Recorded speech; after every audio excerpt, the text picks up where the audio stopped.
vamos lá. Então, diante de um diagnóstico de autismo, que a gente sempre é importante lembrar que não é uma coisa rara, né? Que hoje em dia, considerando os diferentes graus de autismo, a gente fala que 1 para cada 167 nascidos teria algum grau de autismo, é sempre um susto. Né? Um susto para famílias, para toda. Eu não sei se as pessoas conseguiram ver o DVD que estava antes, que são fotos de famílias e, enfim, uma escrita sobre essa sensação da família, de ver os sonhos todos que tinham sido projetados tendo que mudar de ponto de vista, e essa é a sensação, né? Muito difícil nisso, uma sensação muito solitária, muitas famílias têm dificuldade até de dividir isso até com a família estendida. E aí vem os questionamentos, né? E aí, como é que o que eu vou fazer? Que escolhas eu vou fazer? E o que funciona nesse tratamento? E o que eu posso fazer para ajudar o meu filho? Né? E como é que eu posso saber se eu estou oferecendo tudo de melhor? Essa é uma questão que eu acho que a gente sempre tem como mãe com qualquer filho, né? Se a gente está oferecendo tudo de melhor. Então eu escolhi alguns pontos para a gente falar hoje, de dicas práticas e de sugestões para a gente tentar se sentir mais confortáveis com essas perguntas que vêm no dia a dia. Então, a primeira coisa que eu tinha e tenho muita vontade, eu acho muito importante de dizer, para quem trabalha com isso ou para as famílias, é de que a gente precisa conseguir separar dentro de todo tipo de informação que está disponível na internet, nos livros, o que é uma informação útil e o que não é uma informação útil. Né? Então a gente tem que tentar separar o joio do trigo. E o que a gente pode fazer nesse sentido? Existe uma coisa que se chama a medicina baseada em evidência, ou outras áreas baseadas em evidência. E o que quer dizer? Quer dizer você tentar buscar informações baseadas em pesquisas que te digam como é que uma coisa funciona. Quer dizer, se uma criança está com uma meningite no hospital, eu não posso dizer que eu vou colocar o antibiótico X, porque na minha experiência eu acredito que funciona. Você não tem que ter experiência, você tem que dizer o que as estatísticas dizem. Dizem que a chance de cura de uma meningite é de 100% com tal antibiótico. Eu não posso achar nada, eu tenho que saber o que diz o conhecimento técnico. Né? E isso que quer dizer a medicina baseada em evidência. Você não achar nada, é você se basear no que é literatura. É claro que na área de educação, de comportamento, especialmente, a experiência tem um peso. A experiência tem um peso no seu julgamento, do peso dos sintomas, do contexto, da família, de como é que você vai manejar aquela informação, como você vai devolver a informação. Mesmo assim, é interessante a gente tentar se pautar em alguma coisa baseada em evidência para se organizar, porque com a quantidade de informação que a internet traz, fica tudo muito confuso se a gente não tiver algum norte de por onde ir, né? Existe um banco de dados que se chama Medline, que é um banco de dados nutrido internacionalmente, tem mais de 5.000 revistas que são publicadas no Medline, que são indexadas, na verdade, ao Medline, e que tem nos Estados Unidos em 70 países. Esses são 2 endereços de acesso ao Medline, e para acessar esse banco de dados você não precisa ser da área de saúde, você não precisa ter nenhum tipo de credencial médico, né? É um banco de dados. Talvez para você solicitar o artigo na íntegra, você tenha que entrar em o próprio banco de remédio para você solicitar esse artigo na íntegra. E aí vamos simular, então essa é uma página do PubMed, onde você pode botar, por exemplo, autismo e dieta, que é um ponto certamente que todo mundo aqui fica aflito e preocupado com o que isso quer dizer, o que não quer dizer, como é que se maneja isso, o que a gente vai fazer. Se a gente colocar, isso foi colocado anteontem, autismo e dieta, você consegue 107 artigos que foram feitos trabalhos e nessas revistas indexadas falando sobre a relação do autismo com dieta. Né? Se você quiser restringir a sua pesquisa, você pode restringir para que ela seja aqui nos limites só em humanos, ou só em artigos de língua portuguesa, ou o que você gostaria, né? Sabendo que, obviamente, você está restringindo o universo. E aí você tem um outro banco de dados, que esse é o endereço, onde existe uma tendência a, nesse banco de dados, serem publicadas revisões sistemáticas. Então, talvez eu não consiga ler os 107 artigos de dieta e autismo, ou talvez eu não possa ler, ou enfim, eu não tenho interesse em ler. Mas existe, por exemplo, um artigo de 2008 desse banco de dados, que é o Cochrane, que se propõe a pegar todos os artigos publicados de dieta em autismo e ver se funcionam ou se não funcionam, o que a literatura tem para dizer sobre isso. Então, por exemplo, esse artigo que é agora de abril de 2008, eles pegaram todo o banco de dados do Medline desde 1966 até 2007 e outras fontes de banco de dados, essa não é a única, é só a principal, e depois de fazerem toda a análise e pesquisa da metodologia de cada artigo, a gente chega à conclusão que no momento ainda não existe evidência de eficácia dessa dieta, das dietas, sem glúten e sem caseína, no caso, né? E que você precisaria de um estudo melhor para poder saber se isso funciona.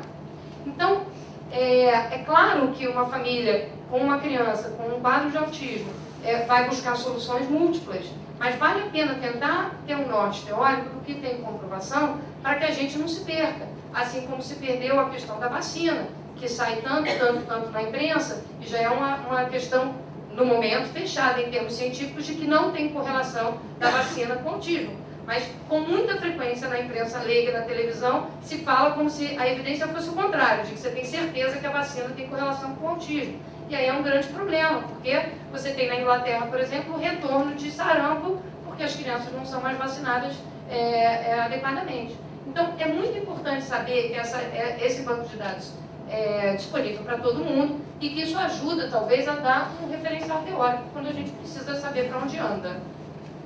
A vitamina B6, por exemplo, e o magnésio, que é uma outra história antiga de tentar se fazer para autismo, também existiu já um artigo de revisão do Cochrane, que esse é mais antigo, eles fizeram um banco de dados até 2005, mostrando que no momento a gente não tem recomendação para usar a B6 e magnésio.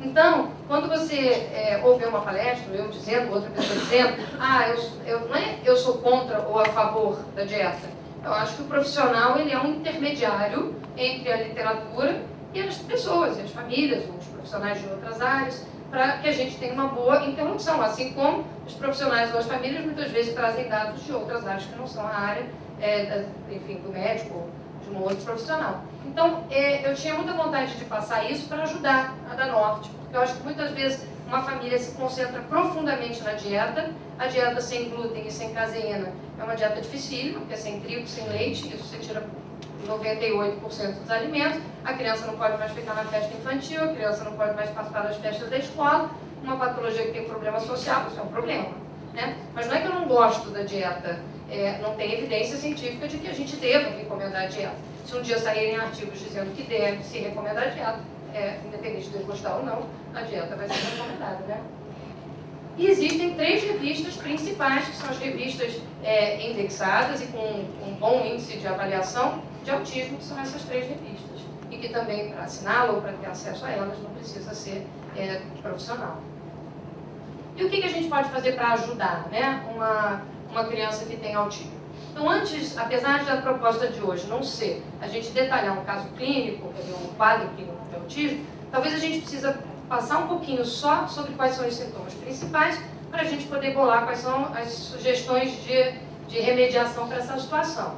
Então, algumas coisas são comuns a todo mundo que tem um diagnóstico de autismo, seja lá que grau que for. A gente sabe que autismo tem diferentes graus. Você tem autistas que não falam, mesmo já tendo, digamos, 8 anos de idade, e você tem, por outro lado, autistas que têm um bom desempenho escolar, que chegam à faculdade, que têm profissão, que se casam. Então, esse diagnóstico de autismo, ele abrange uma variável muito grande de severidade.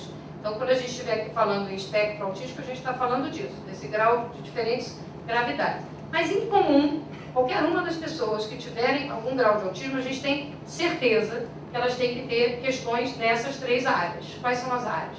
Algum nível de dificuldade de interação social. Esse nível de dificuldade, obviamente, depende do grau. Uma criança com um grau de autismo mais severo tem um isolamento social maior, né, do que uma criança, do que uma pessoa que já esteja na faculdade, por exemplo, provavelmente tem um funcionamento social melhor.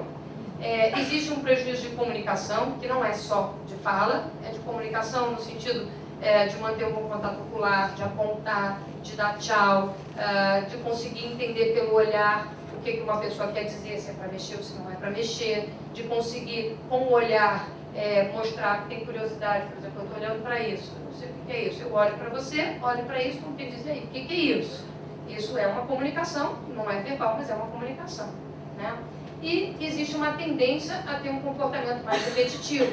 Esse comportamento repetitivo pode ser desde uma repetição motora, que pode ser os movimentos de tronco ou de mão, que são o senso comum, que todo mundo se lembra quando fala de autismo, até repetições muito mais sutis, como repetir interesses, repetir, ter métodos de horário para cada coisa, ter pouca flexibilidade para qualquer mudança necessária ou de urgência numa rotina da vida, ter dificuldade de flexibilizar um alimento, quer dizer, o que eu vou comer, ou em que prato eu vou comer, em que local eu vou comer, em que banheiro eu vou usar. Existe um brincar em muitas crianças do espectro autista muito repetitivo, muito sistemático. Então, existem algumas coisas que são comuns a qualquer pessoa, vamos dizer assim, do espectro autista, sendo que o grau pode ser variável. Nada nos obriga a ter graus simétricos. Você pode, numa pessoa, ter muito mais prejuízo social do que repetições. Outra pode ter um prejuízo de comunicação muito maior do que as repetições. Então, a única coisa que você conceitualmente tem que ter é comprometimento nas 3 áreas, senão você não está nesse diagnóstico, né? Então, algumas coisas comuns que a gente vê em pessoas do espectro autístico é, por exemplo, essa tendência a brincar alinhando objetos, é ter uma certa atração por manter posturas onde você fica tangenciando os olhos em detalhes de um trem, por exemplo, ou de um carrinho, ter dificuldade para comunicação, pode ter momentos onde tem um isolamento social, interesses mais repetitivos, que são comuns, dinossauros, animais, países, bandeiras, coisas sistemáticas. Quer dizer, a bandeira de um país é sempre a mesma bandeira. O dinossauro carnívoro ou herbívoro é sempre o mesmo dinossauro carnívoro ou herbívoro. 70% das crianças que têm algum grau de autismo têm sensibilidade sensorial, pode ser auditiva. Fogos de artifício são os campeões de desconforto, apesar de muitas crianças também, que não estão no espectro autístico, não gostarem de fogos. Claro que nenhum dado desse isolado te reporta e faz nenhum diagnóstico, né? Cortar o cabelo, é frequente ter algum desconforto também. É comum ter um certo prazer em montagem de quebra-cabeça. Tem crianças que fazem isso e não tem nenhum problema de autismo, quer dizer, pode ser só uma preferência. Olha que interessante, uma criança alinhou e depois a criança está totalmente coberta por edredom, que muitas vezes é uma sensação que as crianças buscam, como se o aperto ou o cantinho de mesa ou embaixo de um cobertor pesado trouxesse algum conforto. Muitas vezes tem esse interesse por objetos que rodam, na verdade é quase um encantamento, que a gente não sabe exatamente como é que isso se dá em termos de função cerebral, mas certamente tem uma questão biológica envolvida, porque isso é transcultural, não importa em que cultura as crianças do espectro autista se interessam por objetos rodando. Muitas vezes se interessam pelos DVDs, pelas histórias, repetem frases dos filmes, repetem muito os mesmos filmes, apesar de no desenvolvimento normal também existir uma faixa etária que repete muito filme. Então, crianças de 3 anos de idade repetem muito filme. Mas se for muito difícil flexibilizar, talvez isso possa ser um sintoma.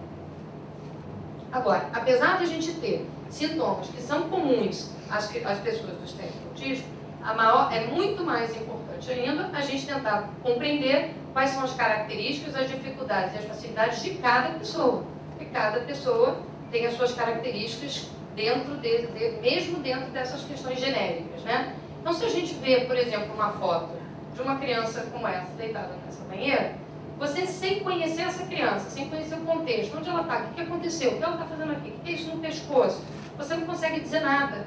Você não consegue ter leitura nenhuma desse comportamento sem contexto, né? Então, o primeiro ponto para a gente tentar bolar estratégias para o dia a dia é a gente tentar entender o comportamento. Então, a gente tem um determinado comportamento. Vamos imaginar uma criança correndo de um lado para o outro de uma sala. Corre, corre, corre, corre, corre. Certamente muitas pessoas já viram isso aqui. Uma criança pode correr de um lado para o outro para a sala por inúmeros motivos. Então, esse comportamento por si só não me ajuda a bolar o que eu vou fazer para diminuir a correria dela no fim do dia, por exemplo. Eu tenho que tentar entender. Mas ela corre quando?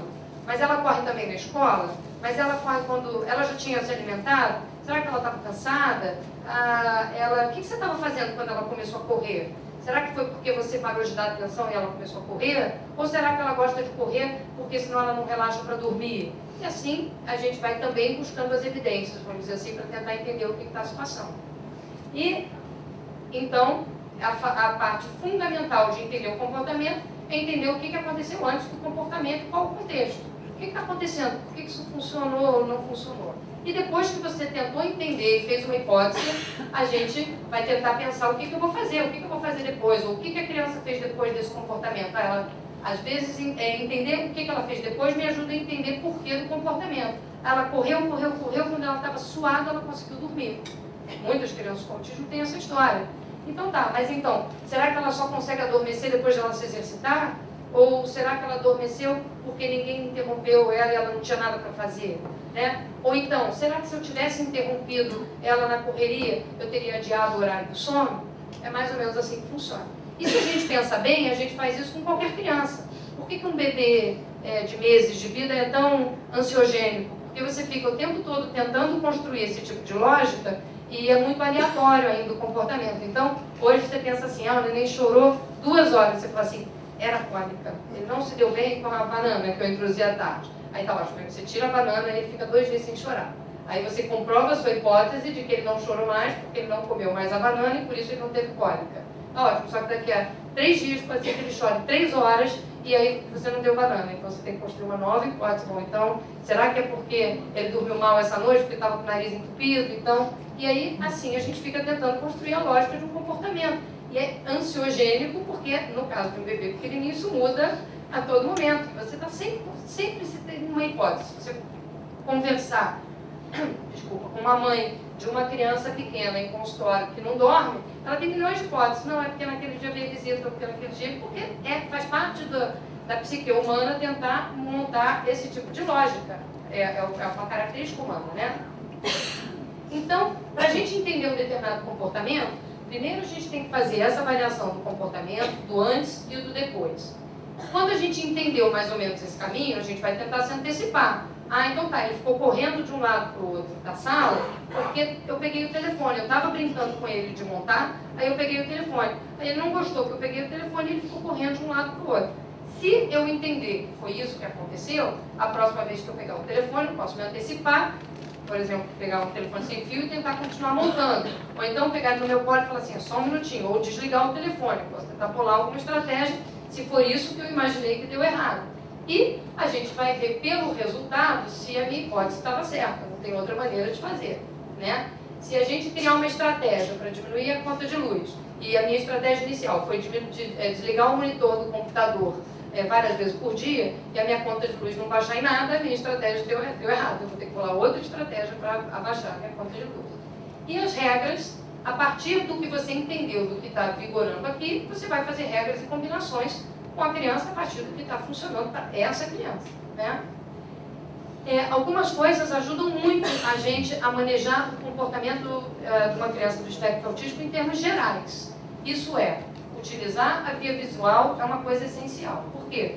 Porque muitas vezes a gente explica com palavras e com frases do complemento que a gente está acostumado a falar para uma criança com autismo, informações muito difíceis para ela compreender se não for feito com suporte visual. Como é que isso se dá? Eu posso, por exemplo, explicar para a criança visualmente que hoje é quarta-feira, eu posso explicar que tipo de atividade vai ter e qual é a ordem. Ao chegar na escola, eu posso tentar ajudá-la a se organizar, pegando uma fichinha dessa com velcro, e é hora de botar mochila, depois é hora de ir ao banheiro, para ajudá-la a se organizar e ela saber o que se espera dela. Muitas crianças do espectro autístico têm birras nas escolas quando tem que trocar de um ambiente para outro, porque a criança não sabe o que rege. Hoje é dia de aula de música, você sabe disso, você sabe que é terça-feira, ela não tem a menor ideia do dia da semana, e ela chegou na escola porque ela esperava que era dia de educação física. E aí não tem como isso funcionar. E o suporte visual não só antecipa o que vai acontecer, como ajuda ela a se organizar para o que vai acontecer, como evita as birras por mal entendido. Então hoje estava chovendo, eu mandei a criança de tênis para a escola, mas ela vai de tênis no dia de educação física. Mas hoje não ia ter educação física, hoje não era dia de educação física, mas ela foi de tênis porque estava chovendo. Mal entendido. Se a gente tiver o suporte visual e ela usar isso para se organizar, vai ser muito útil. Usar fotos para dizer aonde ela vai, vamos visitar hoje a vovó ou a bisavó, e leva a figura. É muito legal da gente fazer as figuras, plastificar para que a criança possa mexer à vontade. Fotos da onde ela vai, fotos de pessoas que ela possa querer ir, ver fotos de aniversário, colocar, por exemplo, numa agenda escolar, que vá para a escola no dia seguinte, aonde ela foi no fim de semana. Ah, ela foi na praia. E com isso pode ser visualmente mostrado para o grupo onde ela foi. Ela ganha voz dentro de uma rodinha se ela tiver uma foto de onde ela foi. Se você tem fichas com diferentes atividades, por exemplo, ou com diferentes músicas, ela pode pegar uma figura dessa e estar escolhendo, fazendo escolhas, né? Muitas vezes as birras diminuem quando a criança consegue aprender e manejar as escolhas, né? Outra coisa que o suporte visual pode fazer é ensinar o passo a passo de uma atividade. Então, se você bota um suporte visual em frente a uma pia, ensinando que eu vou pegar o sabonete, que eu vou lá esfregar as mãos, que depois eu vou enxaguar as mãos, isso ajuda ela a se organizar. Existe também uma criança que já lê, você pode fazer um horário já por escrito, e se precisar você pode dar o suporte do relógio, de que horas que vai acontecer cada coisa.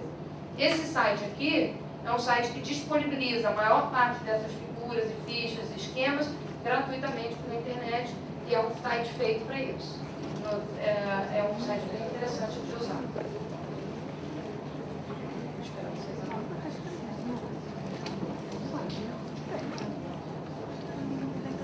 No final a gente volta. Posso ir? Vamos lá. As birras.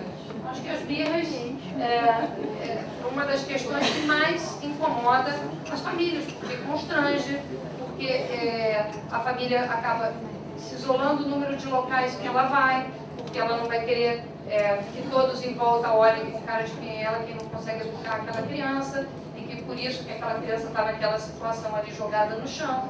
E na maior parte das vezes, a gente é obrigado, para entender as birras, a retornar ao nosso esquema de entender o comportamento, entender o que aconteceu antes e entender o que a gente possa estar fazendo até para aumentar a frequência das birras.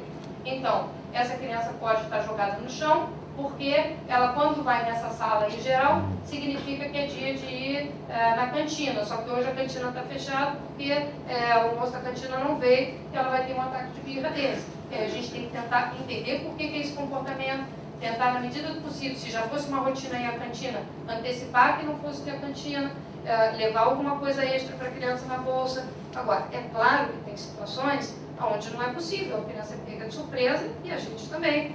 E aí, a gente vai, dentro do possível, tentar construir uma explicação e, quando não for possível, vai pelo menos tirar da situação de estresse. Às vezes tem momentos que tem que pegar no colo e ir embora de onde você está, porque não foi possível dar contorno. Agora, uma coisa comum é a gente, ou as famílias, os profissionais, tentarem explicar demais, como se isso fosse uma coisa que resolvesse a birra. Na maior parte das crianças não é assim que funciona, independente de estar no espectro autístico. Se você está dizendo a uma criança para ela não comer bala do chão, você não vai poder esperar ela entender o que é micróbios para poder pedir que ela não coma bala no chão. Talvez você só tenha que ficar claro, combinado que ela não vai comer bala no chão, ponto. E, eventualmente, dentro de uma criança do espectro autístico, a gente não pode esperar todo o entendimento para conseguir um determinado contorno. Tem que ser feito combinados mais estritos, mesmo que não faça todo sentido. Mas como são crianças que têm uma tendência a ser mais metódica, a seguir rotina, normalmente, se os combinados ficarem claros e cristalinos, a gente não costuma ter problemas, diminui muito a frequência das birras, se os combinados estiverem claros e cristalinos, né? Muitas vezes as birras podem ser por desconforto sensorial. E aí a gente tem que estar muito atento para tentar ajudar a criança a reverter. Eventualmente você está numa festa ou num local com barulho absurdo, né? Ou eventualmente a criança tem dificuldade com barulho de descarga, com determinadas texturas de roupa. E aí tem que estar atento a múltiplas possibilidades e variáveis, né? Vamos falar um pouquinho de alimentação, que eu acho que é um problema... Pode fazer pergunta? Pode.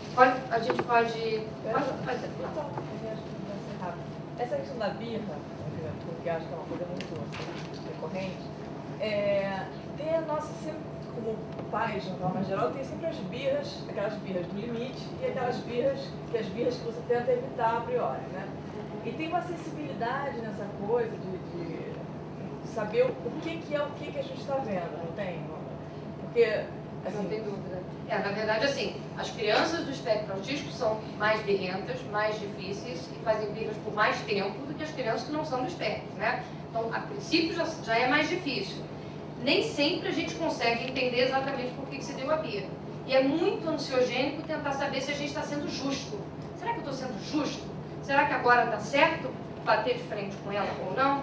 Então, a gente vai tentar, ao máximo possível, acertar, antecipar. Tem birras que vão ser birras típicas, sei lá, de entrar num shopping e querer determinada coisa. Agora, da mesma maneira como uma criança sem nenhuma questão de desenvolvimento, se você combinar previamente, fica mais fácil. Agora, nem sempre a compreensão desse combinado é garantida. Isso é porque é um processo, né? Então, talvez no início dos combinados a gente não tenha garantia 100% do entendimento, mas se a gente tiver usado todas as melhores estratégias visuais, etc., a gente também vai ter que contar com a hipótese que ela vai aprender com uma experiência, né? E em alguns momentos, caso existisse um termômetro que nos dissesse exatamente se a gente foi justo ou injusto, tenho certeza que os pais têm garantia, têm crédito na praça para algum percentual de erro, porque essas coisas em educação de qualquer filho, tem momentos que você chega de noite e fala assim, poxa, acho que hoje eu errei na mão, acho que não foi bem assim. Ou às vezes você vai perceber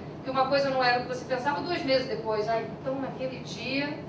E daí não dá também para ficar mal, porque está todo mundo tentando acertar, né? Mas são birras muito difíceis, eu acho que é muito difícil, né? Alimentação, a gente pode ter diferentes problemas aqui, né? A gente pode ter problemas, eventualmente, de ser difícil desmamar. Algumas crianças do espectro autista são extremamente difíceis de desmamar, ou porque só aceitam líquido, ou porque não aceitam o bico da mamadeira. E tem crianças que vão ter 3, 4 anos de idade, uma situação absolutamente desgastante, né? Tem crianças que recusam determinados alimentos, tem crianças que se apegam a determinados alimentos, muitas vezes os menos nutritivos, e assim vão. E é bem difícil da gente dar contorno, né? Na verdade, eu acho que é um dos sintomas mais difíceis de dar contorno na questão alimentar. Mas a gente pode dizer, apesar de não ter uma solução fácil e rápida, algumas diretrizes a gente pode dizer. Primeiro, não adianta enfiar na força, não funciona, não vai dar certo. O máximo que você vai conseguir é transformar a hora da alimentação numa hora aversiva para você e para a criança, não vai funcionar para ninguém. E aí, o que a gente pode fazer é tentar, mais uma vez, tentar entender o que rege essa preferência. Será que a criança gosta do nuggets porque é crocante, porque é frito, porque é quente, porque é frio, porque vem no copinho? Tentar entender o que está regendo aquela escolha. E aí você vai, depois de entender, tentar flexibilizar em alguma medida. Você pode tentar inicialmente mudar a marca do nuggets, ou tentar mudar o prato sem mudar a marca, ou acoplar com um alimento de coloração e textura parecida. O que a gente sabe da literatura é que requer muita persistência para introduzir os alimentos novos. Requer, muitas vezes, o ambiente extra-casa, a escola é um bom local para ensinar alimentos novos, porque está socialmente com muita variedade de alimentos.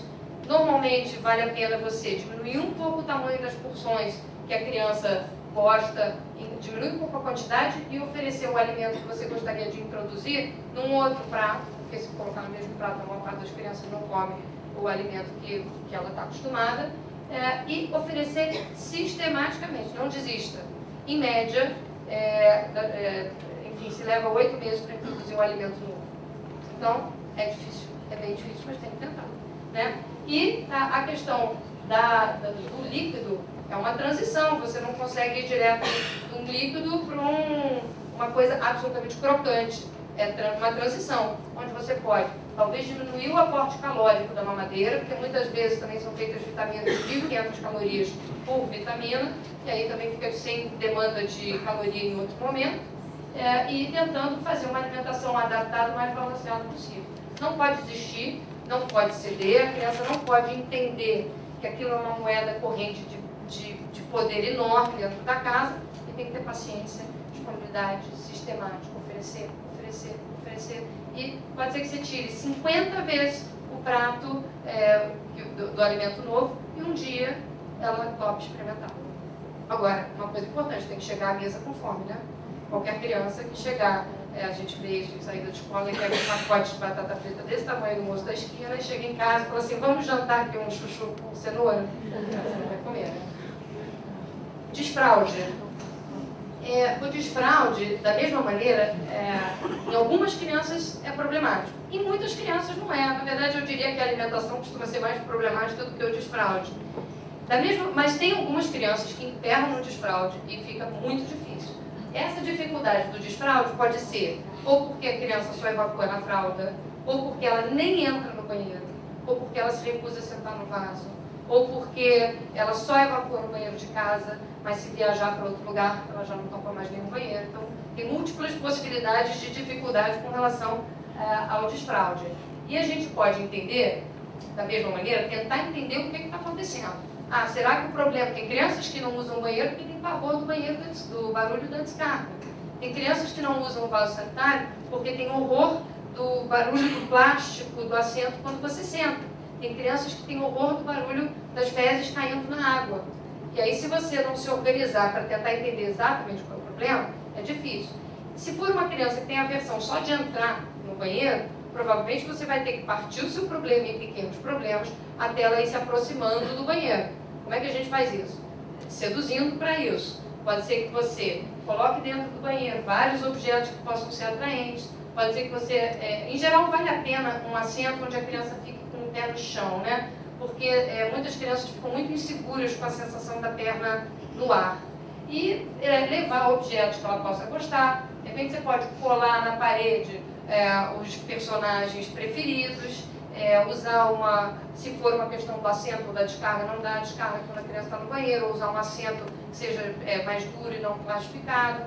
Se for uma questão de coloração, eventualmente, se for viajar, você leva o assento. O problema é saber qual é o problema.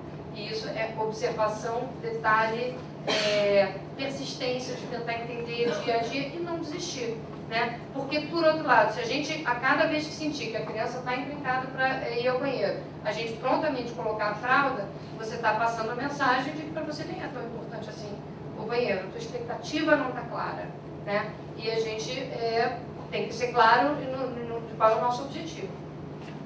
A questão de como é que a gente vai manejar a ansiedade dessas situações é uma questão muito importante. Então, eventualmente, se a gente, num determinado momento, olha, eu não estou dando conta de alimentar, isso não é específico do espectro autístico. Crianças com problemas alimentares, mesmo fora do espectro autístico, é extremamente ansiogênico. E, às vezes, a família precisa de uma pessoa extra para tentar ajudar. Uma avó que não é corriqueira, ou a moça da casa funciona melhor com isso, tentar arrumar uma pessoa que possa passar menos ansiedade numa hora de manejo disso.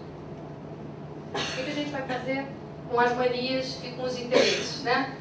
As manias são muito interessantes, porque, na verdade, a orientação é de você tentar balancear essa questão. Então, vamos imaginar uma mania de uma criança que adora carrinhos, tá? Adora.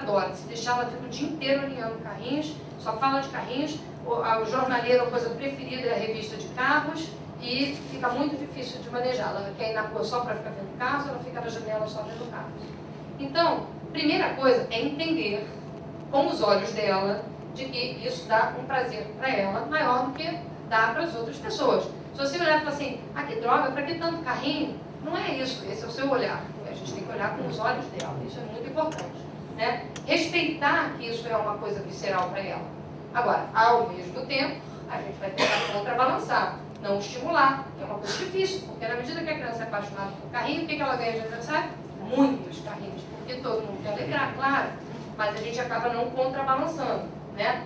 A gente pode tentar diminuir a frequência de um determinado alinhar de carrinhos, por exemplo, né? Mas eu também posso ter momentos onde eu vou tentar usar o carrinho para que ela preste atenção em mim. Talvez eu possa pegar um carrinho da fila e tentar que ela compartilhe a atenção comigo naquele momento.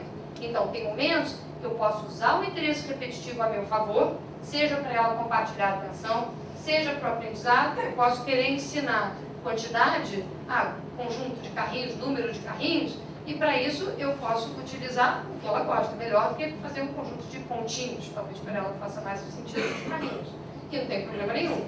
Assim como tem momentos que eu posso querer que ela faça uma outra atividade e, naquele esquema visual, possa estar combinado de que primeiro ela vai fazer, sei lá, atividade de pintura e que depois é hora de brincar de carrinho. Então, o carrinho pode servir como um reforçador daquela situação, né? Nas crianças mais velhas, é muito importante você situar socialmente esses interesses. Tem crianças que têm interesse muito aumentado em alguma coisa e não têm consciência de que o resto do mundo não tem interesse pela mesma coisa. Então, eventualmente, pega uma pessoa e é capaz de falar 5 horas e meia sobre um determinado assunto que claramente não é de interesse.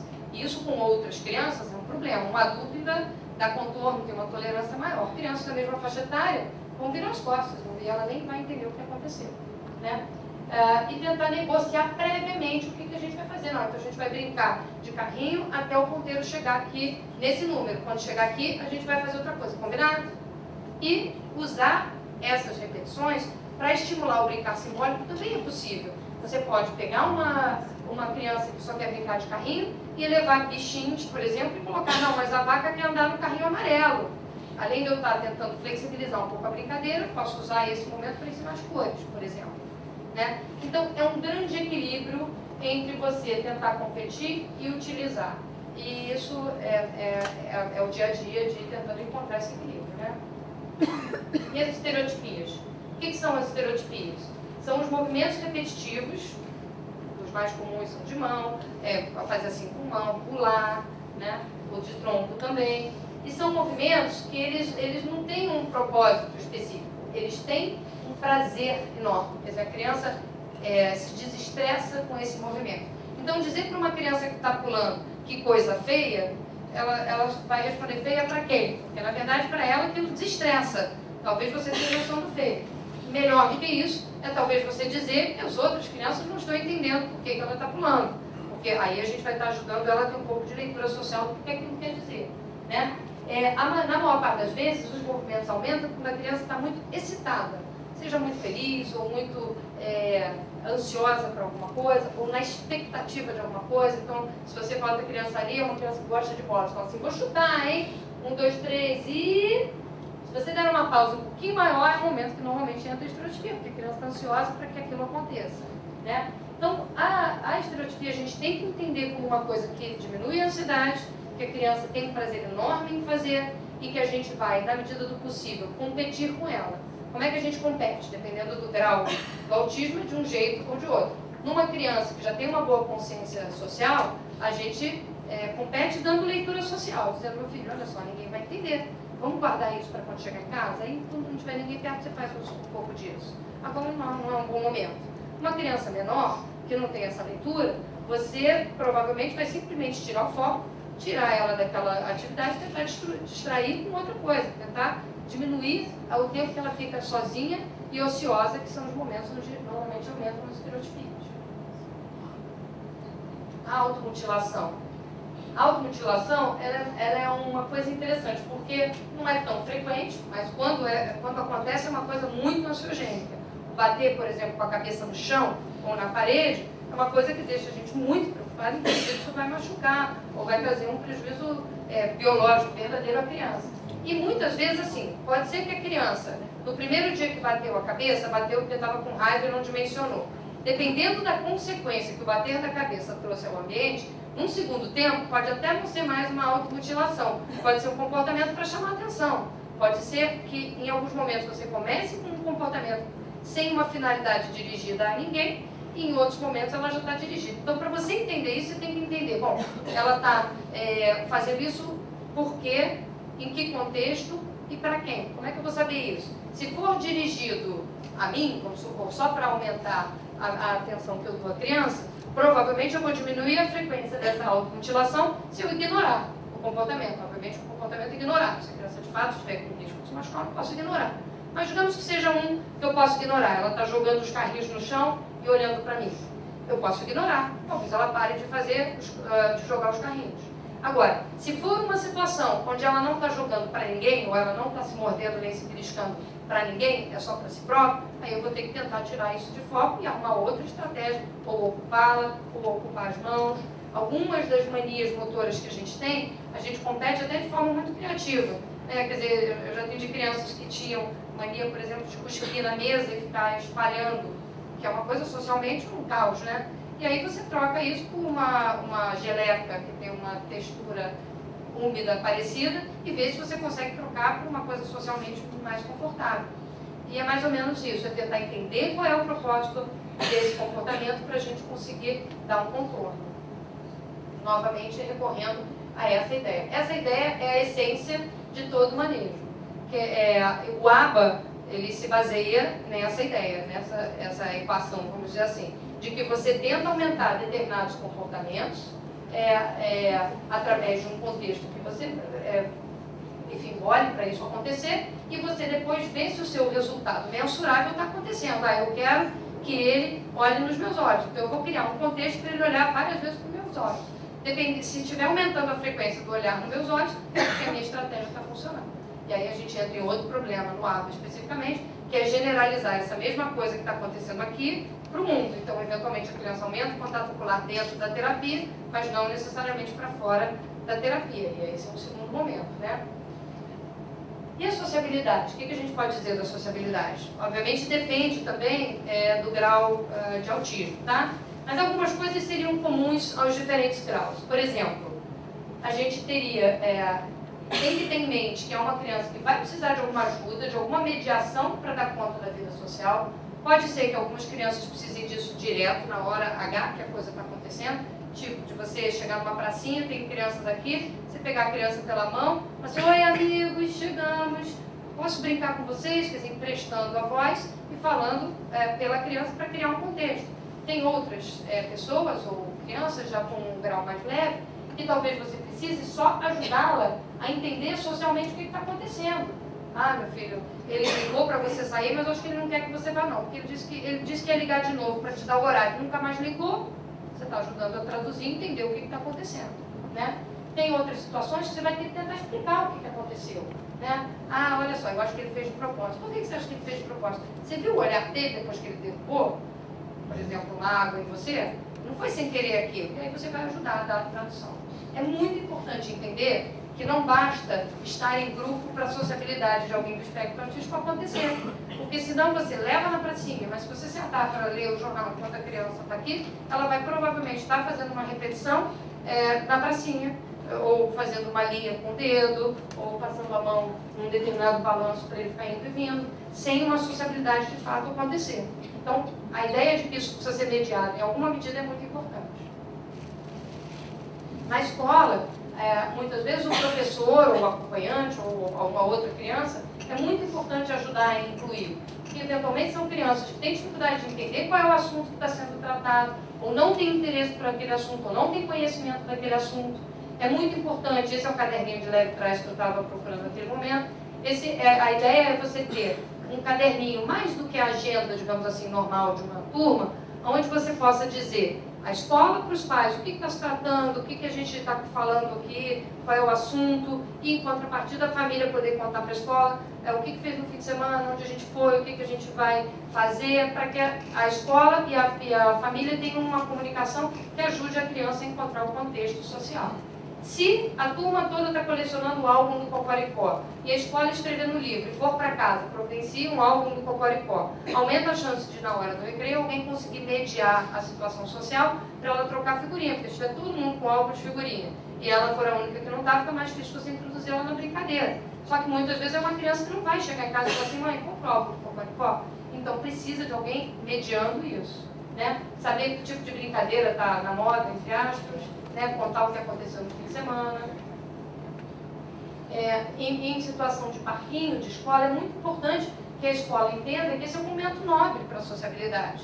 Apesar de ser um momento, entre aspas, que é o momento do cafezinho das professoras, é um momento nobre, porque é onde o brincar se dá. E aí não dá para a criança ficar totalmente isolada, né? Ter cuidado de tentar, dentro do ônibus, por exemplo, ver que a criança sente do lado de uma criança que auxilia, ou que puxa assunto. Tem crianças que são mediadores naturais, que têm por natureza esse prazer em ajudar.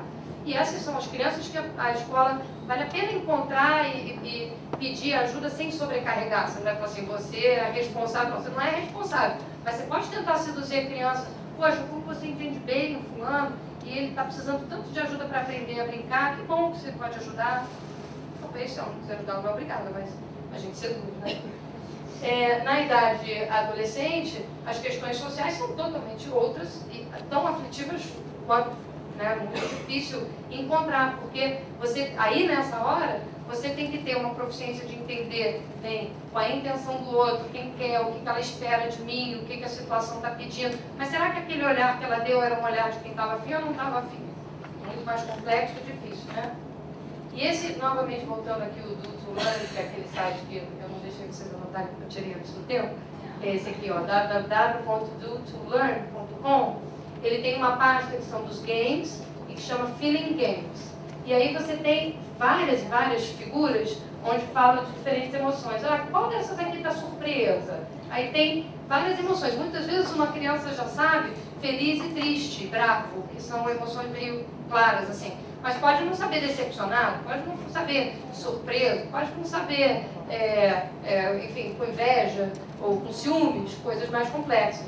E o site tem várias fotos, tem com menina, menino, adultos, então é bem legal. O site tem muitas coisas boas.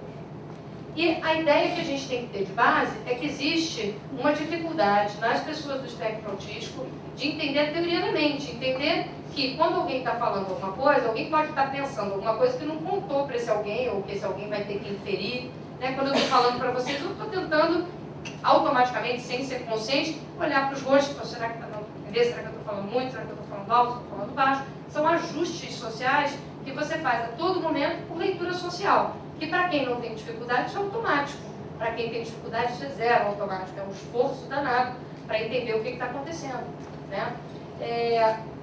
E existem situações onde isso fica muito evidente. Numa entrevista de trabalho, por exemplo, você tem que ter claro e estar atento às dicas que possam te dizer o que o seu entrevistador quer ouvir. Ah, o que será que ele quer ouvir? Aí ele te pergunta assim, me fala, por que você acha que você é boa para esse emprego? Ele tem a menor leitura social. Porque ele está me perguntando, eu posso ser realmente a melhor pessoa para aquele emprego, mas pode ser que eu não consiga.